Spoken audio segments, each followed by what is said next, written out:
नमस्कार, नया सवेरा न्यूज़ में आप सभी का स्वागत है। देखिए पूरी खबर विस्तार से। ठाणे के टिप टॉप प्लाजा में लक्ष्यवेध संस्था के माध्यम से 2 दिवसीय बिजनेस मेला का आयोजन किया गया, जिसका उद्घाटन महाराष्ट्र के उद्योग मंत्री उदय सामंत द्वारा किया गया। कार्यक्रम में शिवसेना के सांसद नरेश म्हस्के उपस्थित रहे। इस बिजनेस मेला के माध्यम से सभी स्तर के उद्यमियों, विशेषज्ञों, ग्राहकों, आपूर्तिकर्ताओं, बैंकों और अंतर्राष्ट्रीय व्यापार संघों को एक छत्र के नीचे एक अलग मंच मिलेगा। ये सभी मंडलें एक दूसरे से आमने सामने मिलेंगी और एक दूसरे के उत्पादों और सेवाओं का अनुभव करेंगे, जिसमें व्यवसायियों को व्यवसाय विकास के अनेक अवसर प्राप्त होंगे। परिणाम स्वरूप सभी का उत्थान होगा और अर्थव्यवस्था को बढ़ावा मिलेगा। जिस प्रकार गांव के मेले में एक सुखद माहौल में जनसंपर्क बढ़ाने और व्यवसायियों के बीच वित्तीय कारोबार उत्पन्न करने में मदद करते हैं, उसी प्रकार लक्ष्यवेध व्यापार मेले में सभी समुदाय एक सकारात्मक वातावरण में एक साथ आएंगे, एक दूसरे के साथ बातचीत करेंगे, नए अवसर पैदा करेंगे और व्यवसायों का विकास करेंगे। बिजनेस मेले में कम से कम 25,000 से अधिक लोगों के आने की उम्मीद है। इस माध्यम से 1 लाख से अधिक व्यावसायिक कनेक्शन साझा किए जाएंगे और इसके जरिए भविष्य में 100 करोड़ से ज़्यादा कारोबार की उम्मीद है। 100 से अधिक उद्यमिता सेमिनारों में उद्योग एवं व्यापार क्षेत्र के 25 से अधिक प्रसिद्ध व्यवसायी एवं वक्ता भाग लेंगे। उद्योग मेले के मौके पर आयोजित विशेष प्रदर्शनी में छोटे और मझोले उद्यमियों ने हिस्सा लिया। इस प्रदर्शनी को देखने 10,000 से अधिक लोग आने की उम्मीद है। इस प्रदर्शनी में छोटे उद्यमियों के साथ कई बड़ी कंपनियां भी हिस्सा लेंगी, जिसमें छोटे व्यवसायी सीधे उनसे बातचीत कर सकेंगे। चूँकि इस स्थान पर कई बैंकों के स्टॉल भी उपलब्ध हैं, इसलिए छोटे उद्यमियों को वित्तीय सहायता के संबंध में मार्गदर्शन भी इसी स्थान पर उपलब्ध होगा। प्रदर्शनी में देश और राज्य स्तर के कई पेशेवर और नेटवर्किंग संगठन भाग ले रहे हैं, जिससे आगंतुकों के साथ छोटे उद्यमियों को भी सीधा लाभ होगा और नेटवर्क के कई अवसर प्राप्त होंगे। इस मौके पर फ्रेंचाइजी मॉडल पर काम कर रहे कई व्यवसायों की जानकारी दी जाएगी। इस बिजनेस मेले का मुख्य उद्देश्य है कि नए मराठी उद्योजकों को मौका देना, जिससे वे अपना खुद का व्यवसाय शुरू कर सकेंगे। यह बिजनेस मेला पिछले 4 वर्षों से लगातार ठाणे एवं मुंबईकरों के लिए आयोजित किया जाता है, जिससे कई उद्योजकों को फायदा हुआ है।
मराठी उद्योजकांसाठी साठी घेतात, विशेषतः MSMEसाठी घेतात.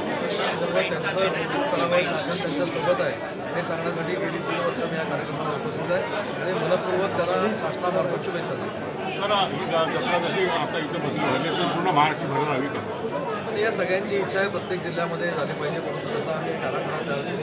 पण सध्या उद्योग विभागाबरोबर मराठी भाषा एक खातं संजय साहेबांनी मला दिलेलं असल्यामुळे मराठी उद्योजकांचा एक कार्यक्रम नाशिकमध्ये घ्यायचा आमचा मानस आहे आणि तो आम्ही यशस्वी करतो. दरवर्षी आमच्या ठाणे शहरात सर्व मंडळी भरवत असतात.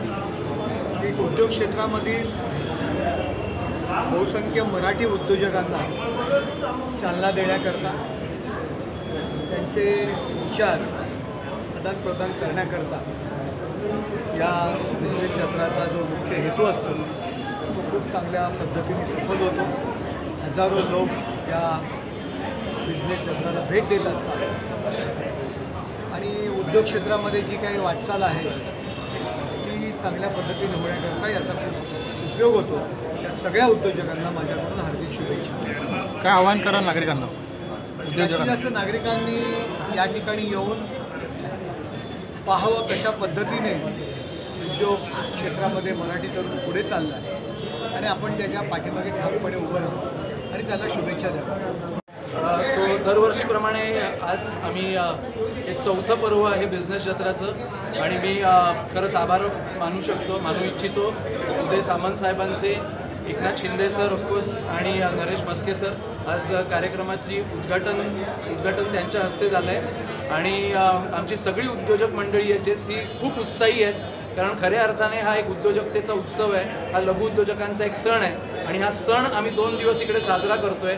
आणि लघु उद्योजक काय कामगिरी करतात, काय योगदान देतात भारताच्या अर्थव्यवस्थेमध्ये त्याची दखल घेतली जावी, त्याच्याबद्दल एक ॲक्नॉलेजमेंट मिळालं, ते ॲप्रिशिएट करावं, त्याला एक मान सन्मान द्यावा, त्यासाठी हा कार्यक्रम आपण करतोय. इकडे 125 पेक्षा जास्त वेगवेगळे उद्योजक त्यांचे वेगवेगळे प्रॉडक्ट आणि सर्व्हिसेसचं एक्झिबिशन करत आहेत, प्रदर्शन मांडत आहेत आणि त्याचबरोबर इकडे वेगवेगळ्या विषयांवर परिसंवाद होतोय आणि या कार्यक्रमाला जो उत्स्फूर्त प्रतिसाद लाभतोय त्या प्रतिसादाबद्दल मी सर्व महाराष्ट्रातील उद्योजक बांधवांचे मनापासून आभार व्यक्त करतो आणि सर्व प्रसारमाध्यमांचे देखील आभार व्यक्त करतो, कारण तुमच्यामुळे या कार्यक्रमाचा प्रचार प्रसार जो आहे हा सगळ्यांपर्यंत झालेला आहे. सर, बिझनेस यात्राची व्याप्ती वाढते आहे तर पूर्ण महाराष्ट्रावर पसरणार आहे का?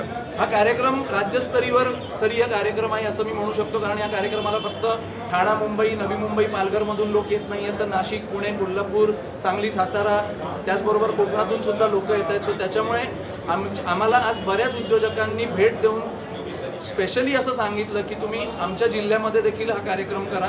सो त्यासाठी आम्ही काय करू शकतो हे आमचे गणेशजी आणि आमचे सगळे जे सहकारी मंडळी आहेत ते आम्ही एक्सप्लोर करतोय, पण तुर्तास आजचा आणि उद्याचा कार्यक्रम यशस्वी व्हावा याच्यावर आम्ही जास्त फोकस्ड आहोत. यंदाच्या जत्रेचं वैशिष्ट्य काय आहे? प्रत्येक जत्रेमध्ये काही ना काही नवीन गोष्ट आपण करतो.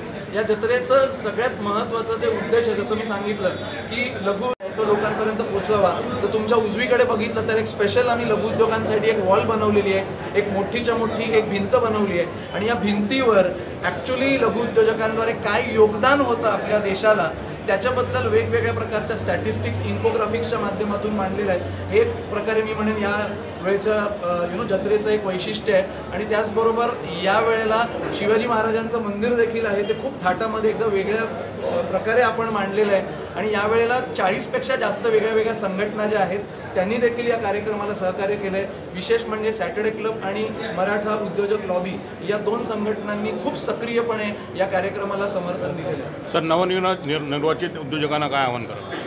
जे नवीन उद्योजक आहेत मला असं वाटतं की त्यांच्यासाठी इकडे या कार्यक्रमामध्ये भरपूर काही गोष्टी आहेत. जर तुम्ही व्यवसाय नुकताच सुरू केला असेल, व्यवसाय वाढवण्यासाठी तुम्हाला इकडे ज्ञान मिळेल, इकडे संधी मिळतील, इकडे माणसं मिळतील, जनसंपर्क मिळेल आणि सगळ्यात महत्त्वाचं तुम्हाला बँका आणि वेगवेगळ्या शासकीय अधिकाऱ्यांबरोबर थेट संपर्क साधता येईल. प्रतियश उद्योजक जे आहेत त्यांच्याबरोबर तुम्हाला डायरेक्ट संपर्क साधता येईल. अशा प्रकारचं आगळं वेगळं अद्वितीय व्यासपीठ तुम्हाला शोधून सापडणार नाही. सो नवीन उद्योजक जे आहेत त्यांना मी प्रकर्षाने आमंत्रित करेन की तुम्ही या कार्यक्रमाला नक्की भेट द्या. गोष्ट दादा आणि सगळे सांगतात की ठाणेकरांना नाही, पालघर, मुंबई ठाणे आणि महाराष्ट्रातून जे उद्योजक येत आहेत त्यांचे विशेषतः आभार. कारण की त्यांची जी इकडे आतापर्यंत मला रजिस्ट्रेशनचा आकडा सांगायचा आहे. मी मगाशी काउंटरला जरा हिशोब घेतला तर 2200 उद्योजकांनी 2200 अधिक उद्योजकांनी आतापर्यंत रजिस्ट्रेशन केले आहे. राज्याचे उद्योगमंत्री, ठाण्याचे खासदार, तसेच इतर मान्यवर जे आहेत त्यांचा आम्हाला नेहमी वेळोवेळी सपोर्ट लागतो. MIDC आणि सर्व अधिकारी यांनी आम्हाला या ठिकाणी सपोर्ट केला, त्यांचे विशेष आभार. फक्त महत्त्वाचं एक मगाचपासून दादा जे सांगतात जरा की MSMEना रेकग्निशन होत नाही, का त्यांचा ऑनर होत नाही, त्याचं एक देशी उदाहरण, एक गावठी उदाहरण देतो. एखादं घर असतं, त्या घरामध्ये एखादा खूप शिकलेला मुलगा असतो, 2-3 मुलं असतात, त्यात खूप शिकलेला असतो, त्याला लाखभर पगार असतो. आणि दुसरा असतो त्याला एक 20,000 पगार असतो. परंतु तो ते 20,000 पगारामध्ये घरातले सगळे व्याप सांभाळतो. जसं कोणाच्या लग्नाला जायचं आहे, किंवा बाकी सगळ्या गोष्टी ज्या आहेत त्या सांभाळतो. पण त्याचा जास्त रेकग्निशन किंवा त्याचा जास्त कुठेतरी त्याला मान सन्मान घरात तेवढा मिळत नाही, पण 1 लाख वाल्याला जास्तीचा मान सन्मान मिळतो. तर हे लघु उद्योजकांचं याच पद्धतीने आहे. त्यांना गव्हर्नमेंटच्या पॉलिसीज, परत इतर सगळ्या फायनान्सच्या कटकटी, मॅनपॉवर मॅनेजमेंट, इतर सगळ्यांशी झुंज देऊन त्यांना उद्योग करायचा असतो. जो एकदम उच्च लेवलचा उद्योजक आहे त्याच्याकडे फायनान्स असतो, त्याच्याकडे मॅनपॉवर असते, त्याच्याकडे सगळा सेटअप असतो, तो करत असतो. आणि जो लघु उद्योजक रस्त्यावरचा जो उद्योजक आहे एकदम अगदी, तो पण त्याचा सकाळी विकलं, संध्याकाळी तो त्यातून म्हणजे कमवलं, त्यातून खाल्लं, या पद्धतीने मॅनेज करतो. पण तो महत्त्वाचा जो मीडियम आणि मायक्रो स्केल उद्योजक आहे ह्यालाच कुठेतरी प्लॅटफॉर्म मिळत नाही. तर आमचा हाच उद्देश आहे बिझनेस जत्रेच्या माध्यमातून की ह्या उद्योजकांना कुठे ना कुठे प्लॅटफॉर्म मिळावं. आणि हीच माझं एक विनंती आहे तुमच्या मीडियातल्या सर्व माझ्या मित्रांना, ही जी MSME वॉल आहे ना, कृपया तुमच्या चॅनल दाखवा. म्हणजे आम्हाला नक्की MSME काय म्हणायचं आहे ते कळेल की 50 ते 10 करोडच्या टर्नओव्हरमध्ये, 5 करोडच्या टर्नओव्हरमध्ये, 1 करोडच्या आतमधल्या टर्नओव्हरमध्ये हे सगळे MSME आहेत. आणि हे 60 उपस्थित आहे. मग अशी असं सांगण्यात आलं की या कार्यक्रमाला यायची मी हॅट्रिक केली. पण मी ज्यावेळी विधानसभेची हॅट्रिक केली त्याच्यापेक्षा जास्त आनंद या हॅट्रिकचा मला झालेला.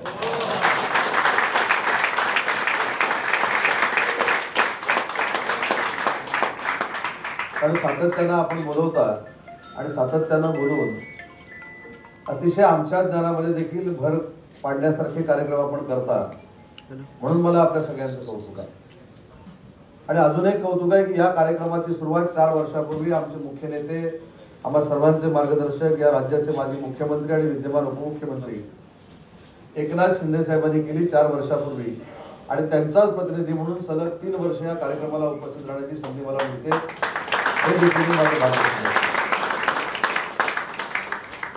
आणि कदाचित बिझनेस जत्रा आणि आमचं नातं हे अतूट आहे. कारण आमच्याकडे देखील धनुष्य आणि तुमच्या सन्मान चिन्हामध्ये त्याच्यामुळे हा असाच धनुष्य कायमस्वरूपी शिंदे साहेबांचा आपण जपून ठेवावा ही माझी आपल्याला विनंती आहे.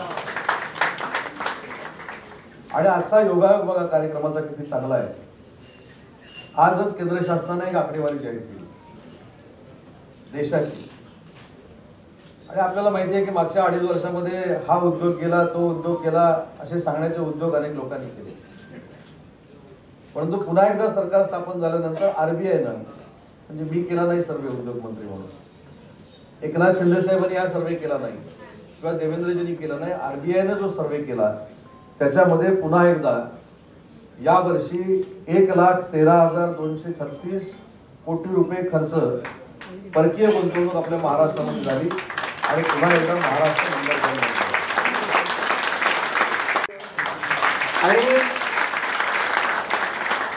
आणि त्यांचं नेहमी आपल्या या कार्यक्रमाला समर्थन असतं, सहकार्य असतं. यावेळेला जेव्हा निवडणुका झाल्या आणि त्यानंतर जेव्हा रिझल्ट सुद्धा आले, आमच्या सगळ्या बिझनेस जत्राच्या परिवारमध्ये सर सगळ्यांना एकाच गोष्टीची आम्ही वाट बघत होतो की खातेवाटप कधी होतंय आणि उद्योग मंत्री म्हणून आपलं नाव कधी जाहीर होतंय. आणि ज्या वेळेला तुमचं नाव जाहीर झालं, आमचे इंटरनली व्हॉट्सअप मेसेजेस आणि फोन कॉल्स खूप झाले की यावेळेला सुद्धा उदय सामंत सर येणार आहेत आणि यावेळेला डेफिनेटली ते कार्यक्रमाला सुद्धा येतील. So sir thank you very much पुन्हा एकदा तुम्ही या कार्यक्रमाला इकडे आल्याबद्दल. हा कार्यक्रम जो आहे हा उत्सव आहे लघु उद्योजकांचा, हा सण आहे उद्योजकतेचा. का एवढा अट्टहास आणि का हा हट्ट, का ही जत्रा आपण आयोजित करतोय? 2019 पासून हा कार्यक्रम आपण करतो आहोत आणि 2019 पासून एक पायंडा पडला गेला आणि दरवर्षी यापुढे ही बिझनेस जत्रा अशीच थाटात होणार आहे. आणि बिझनेस जत्रा म्हणजे आता मला असं वाटतं आपल्या सगळ्यांसाठी एक रिच्युअल झाले, आपल्या सगळ्या उद्योजकांसाठी एक रिच्युअल झाले. जत्रेला सगळी आपली उद्योजक मंडळी येणारच. पण का हा कार्यक्रम मुळात करण्याची गरज काय?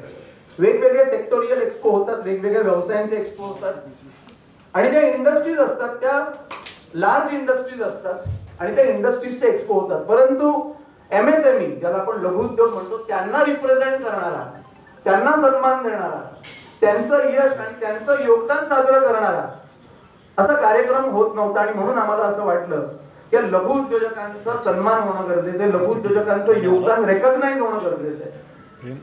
यावेळेला खाली सर आपल्या एंट्रीला आपण एक स्पेशल वॉल ऑफ प्राईड